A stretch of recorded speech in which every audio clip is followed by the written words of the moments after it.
Hey y'all, it's Tirza. Not the greatest angle in the world right now, but I am not known for quality videos, that's for sure.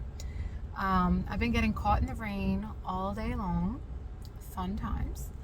Um, but right now I had access to my husband's truck since he's home from work, and waiting for my mother.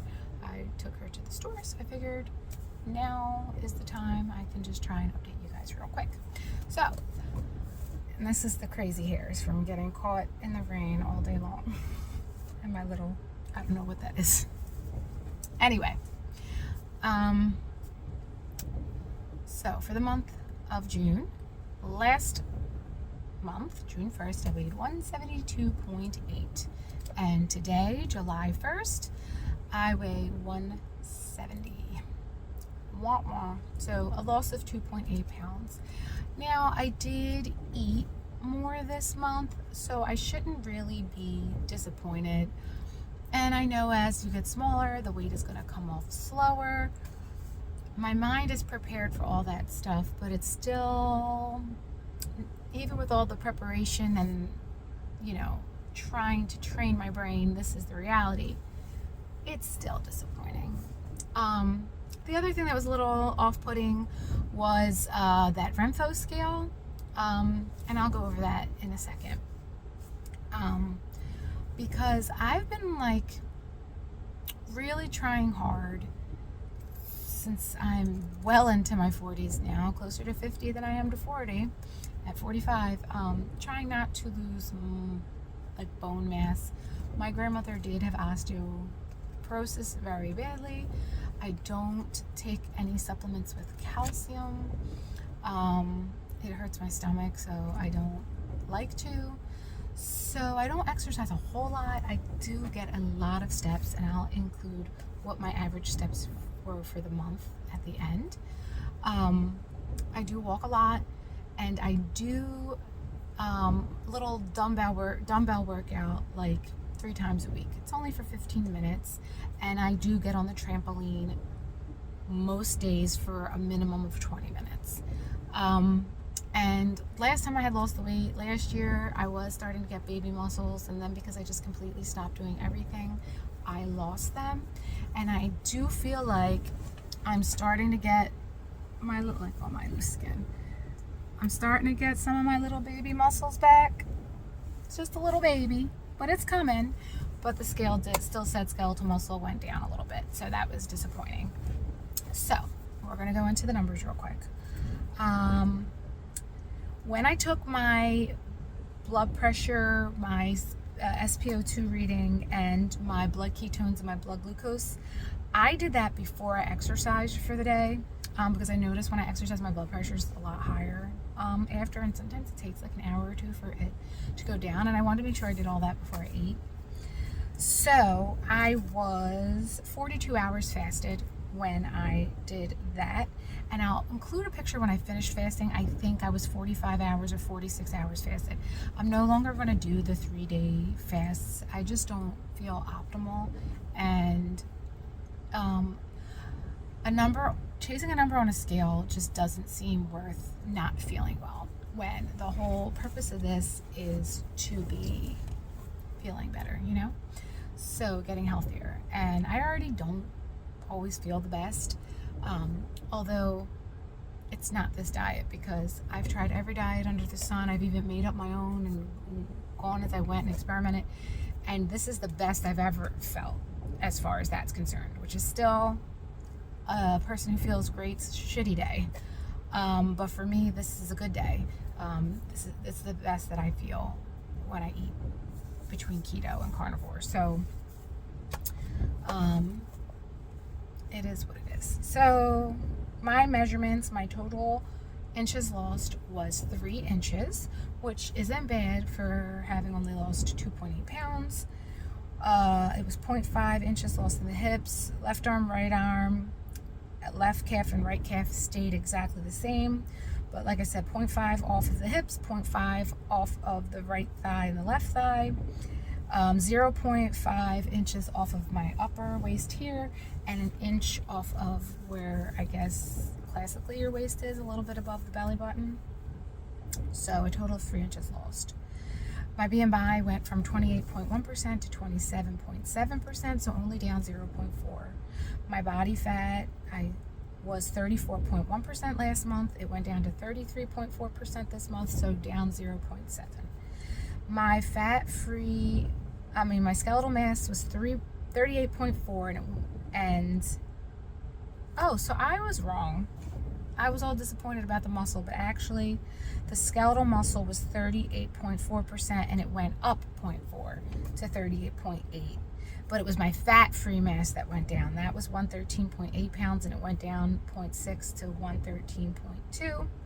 My subcutaneous fat went down 0.7 from 30.5% to 29.8%. Visceral fat stayed the same. Water weight stayed virtually the same. Muscle mass, okay, so this is the one where I lost 0.6 pounds of muscle mass. I was 107, now I'm 106.4. Bone mass says it went down 0.2 pounds. Protein went up 0.2. And my metabolic age stayed the same at 47, which is still 2 years older than my chronological age. So, yeah. This month was there was a lot going on. My son was in the emergency room. He was having a high fever that wouldn't go down with any medication at all, even at the hospital. It took a really long time for it to finally go down. He needed to get a chest x-ray because he was tachycardic the whole entire time. And they did an EKG and it did show some of the same things that I have with the heart arrhythmias and everything. And that just made me depressed because he's 8. So I brought him for a follow-up because they had said I should follow up with cardiology, and then the doctor said, I don't think he needs to, but he's been having chest pain here and there, so I've been trying to get an appointment with cardiology for him, and whenever I call, I keep on getting hung up on, so it's been very interesting. My 15-year-old daughter has some similar issues as well, so I'm hoping I can still just get them both an appointment, cardiology. As far as I'm concerned, my doctor had wanted me to follow up with bariatric to find out, like, if there was a reason why some of my vitamins were so low. And they put me on the phone with the nutritionist, and of course she hates how I eat, and basically told me I was going to die. She was very nice, like a very, very, very nice lady, but she was like, yeah, I'm worried you're going to just like have a whole coronary here eating this way and whatnot. And I pretty much explained to her why I wasn't going to switch. Because of my IBS-D, for one thing, I'm not going to switch what I'm doing. It's working for me right now. If it changes, I will change it. They just sent me a message through the portal. They want me to follow up with a little bit more blood work. They also want to schedule me a consultation for plastics, and even though I said I cannot afford them, even with partial coverage for a partial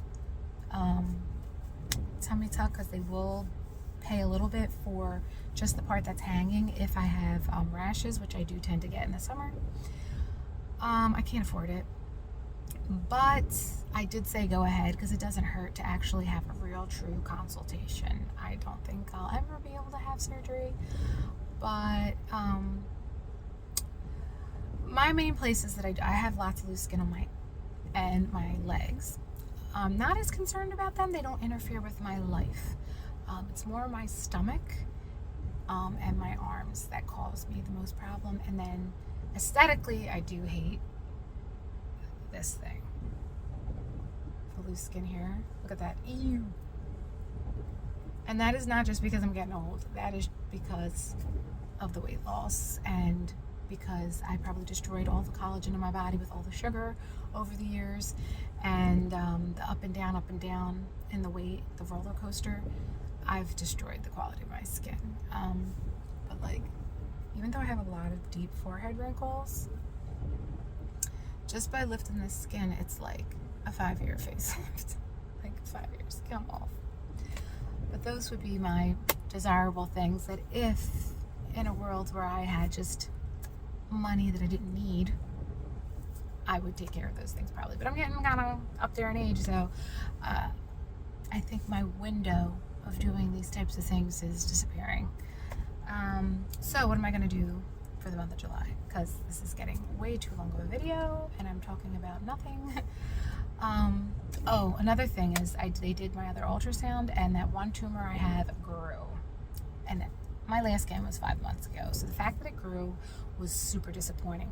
But some of my other fibroids have shrunk. But the problem with that one is that's a tumor, not a fibroid, so it's like really concerning.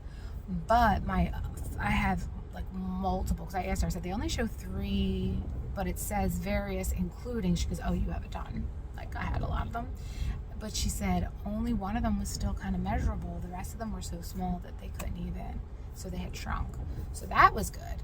But the tumor got even bigger, and it's already grown significantly over the years. But I think they said it needs to be over 5 centimeters for it to be a concern. And I believe right now it's up to now 4.1 or 4.2. I don't know, but it was depressing. It was a bummer.